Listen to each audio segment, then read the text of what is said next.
At the conclusion of the conference, the second and final keynote was delivered by Bishop Erik Varden of the Catholic Diocese of Trondheim, Norway. Bishop Varden is an accomplished spiritual writer whose recent books include The Shattering of Loneliness and Chastity, Reconciliation of the Senses. His title, SCHOLA DEI, described how the monastic life outlined by St. Benedict shows a Christian form of life in which the community members exemplify and strive for true diversity, equity, and inclusion. This brief purview, which we might call a Benedictine sociology of types, gives us an idea of key lessons imparted in the Schola Dominici Servizi. One learns in that school the self-knowledge vital for any societal enterprise. One learns perseverance and humility by staying over time in committed fellowship with others. One learns to temper one's appetites and to still one's anger, qualifying self-will in view of the common good. And one learns patience, that Christian hallmark, potentially, of such great moral stature. In Christian terms, it is legitimate, I think, to relabel this school as SCHOLA DEI. The genitive construction sustains, in Latin, two senses.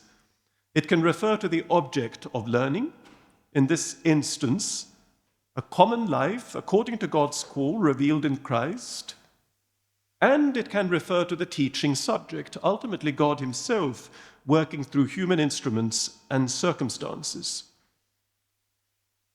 It is not then by mere facetiousness that I've titled my talk by adopting the acronym that gives us our conference theme. And in fact, the values of diversity, equity, and inclusion do condition Benedict's enterprise importantly.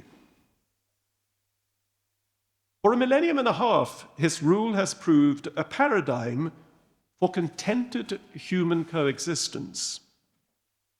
So it's worth asking, might it have something to tell us regarding challenges we face now, Anno Domini 2024? Well, I think so. So I shall consider the elements of DEI in a Benedictine perspective, in the perspective of the Schola Dei. It makes sense, for my purposes, to set out from inclusion, and therefore I shall work through the letters backwards, hoping you won't find that too subversive. DEI stands for values that are basically germane to a Benedictine model of society. Each factor, though, has a potentially destructive flip side. Good when building up communion. Inclusion is noxious when it's instrumentalized as a slogan of entitlement. Equity is splendid as a marker of societal equilibration. Hijacked in view of personal or small group gain, it lends itself to use as an instrument of manipulation. Diversity is lovely, showing forth the complementarity of gifts. When it encloses people in self-affirming sarabitical apartness, its fruits are bitter, likely to cause indigestion in the body politic. To be beneficial, the just exercise of these qualities has to be learned. A pedagogy is called for. And so it is not anodyne, I think, to speak of a Schola Dei.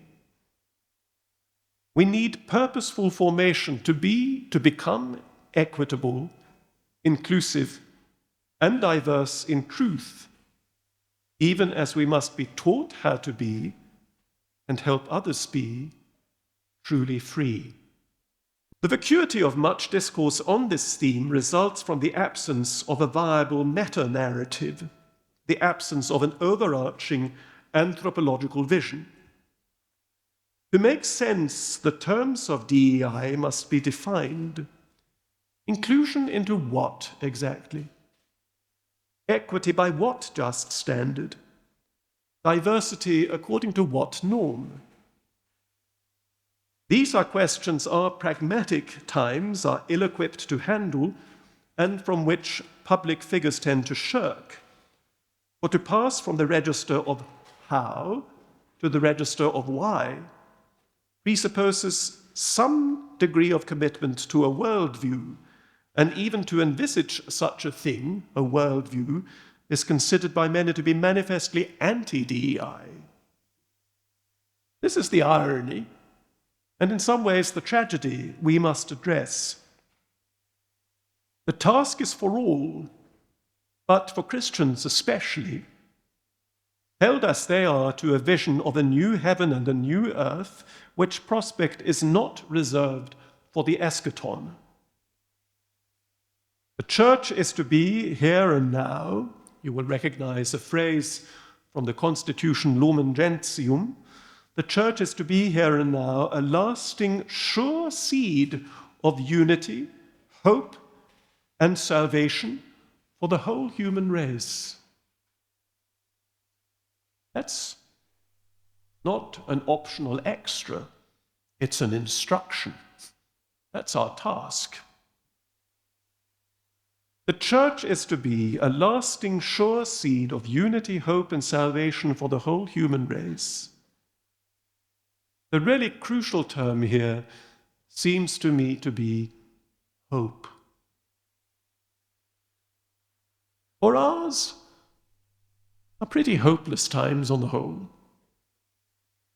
And many of our times' ideological excesses seem to me to be scrambling attempts to recreate hope, long gone from politics.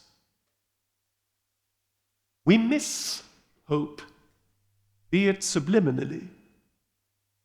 But the trouble is, hope can't be decreed as policy.